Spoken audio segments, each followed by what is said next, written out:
Chancellor, I present to you now Professor Daryl Le Grew. As an alumnus of the University of Melbourne, Professor Daryl Le Grew graduated with a Bachelor of Architecture in 1967 and a Master of Architecture in 1971. He subsequently taught and researched at Melbourne before being appointed to Deakin University in 1986. Professor Le Grew quickly progressed through the academic ranks at Deakin, becoming Acting Vice-Chancellor in 1996.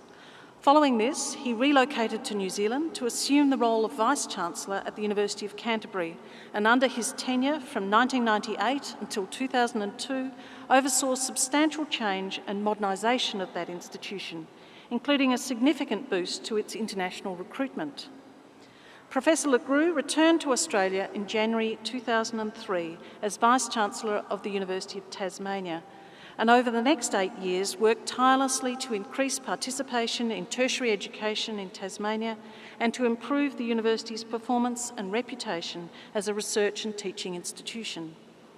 Professor Le Grew returned to Melbourne in 2011 and served as a Vice-Chancellor's Professorial Fellow at Monash University and as a Vice-Chancellor's Fellow at the University of Melbourne. In his role at Melbourne, he provided valuable advice to university leadership on campus design and new buildings, including the Melbourne School of Design, now Glyn Davis Building, and Arts West. In July 2015, Professor Le Grew was appointed Interim Dean of the Faculty of Architecture, Building and Planning and served in the role until the appointment of the new Dean in November 2016.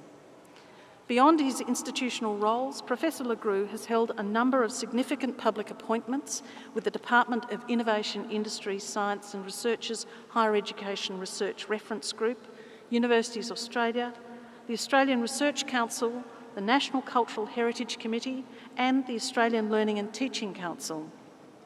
A registered architect since 1971, he has been an adjudicator and key consultant on major public infrastructure projects, including the Melbourne Recital Hall, the Ian Potter Museum at Federation Square and Christchurch Art Gallery. Professor Le Grew is an internationally recognised researcher, architect and higher education leader who has made an extraordinary contribution to the transformation of higher education and public architecture in Australia. Chancellor, I present to you Professor Daryl Le Grew for admission to the degree of Doctor of Architecture honoris causa.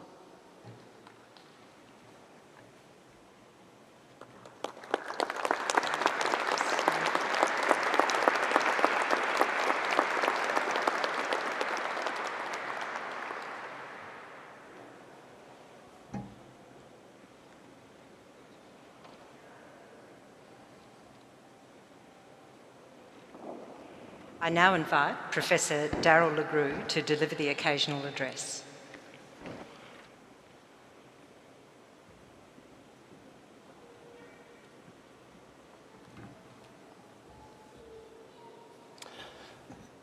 Presiding Chancellor, Vice-Chancellor, distinguished colleagues, ladies and gentlemen, including, I'm sure, a delighted spectrum of partners, parents, siblings, children and friends of this fine group of graduates, to whom I also enthusiastically offer my greetings.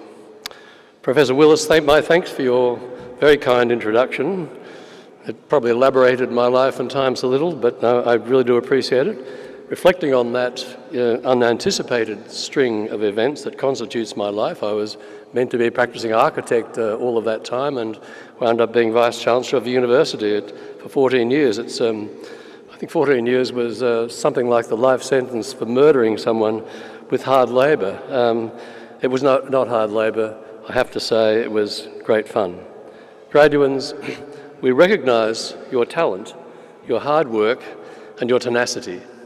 In so doing, we recall that this fine university has tended to your development of mind and persona and is about to merit you with an invaluable asset for the future. That's your degree. Central to this asset is the corpus of knowledge and skill that will win you a toehold in the world now. Despite the chattering class of education commentators, you are relevant and you are employable right now. Such is the imprimatur of the University of Melbourne degree. Don't be surprised, though, if your first employers express some unease about your work readiness. That's part of the Aussie culture. Don't be put off. Chances are they're not ready for you. They're in their golden age of their own education, which has passed by.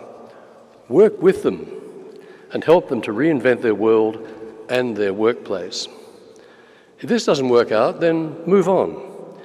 It's a wide world, and ultimately you create your own opportunities, graduates. So, reimagine your skills into new situations. Volunteer your knowledge and service in unique settings. Charm your way into unfamiliar networks. Find like minds and create new enterprise. Use your social media skills to create worlds of work that don't yet exist. Remember, what separates you and your Melbourne degree from mere training is the focus on the axioms and the historical and philosophical context that are the roots of your discipline.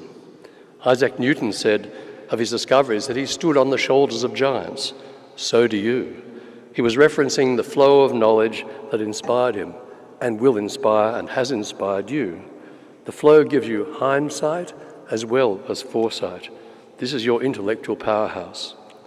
Your degree is underpinned by discovery, free discourse, the tussle of competing theories and ideas, the controversy of ideas fairly put and tested.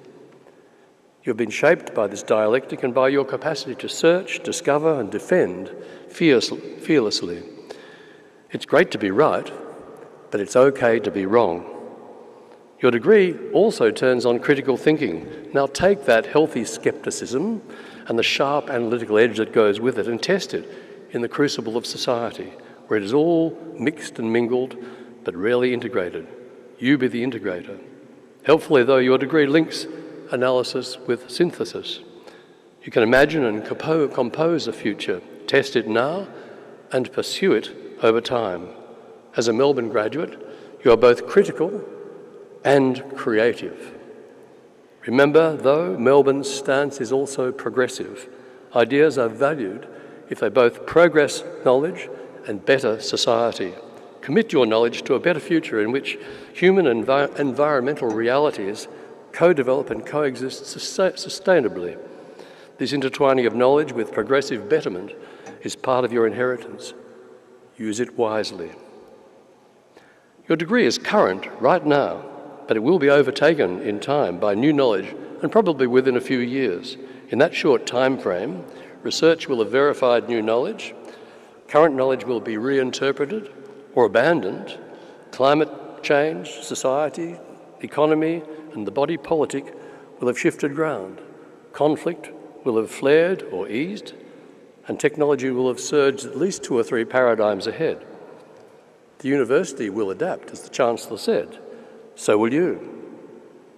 You will change your career path several times in the next decade. New horizons and fallback positions you will need. Start now. You will find yourself in different places, serving different communities.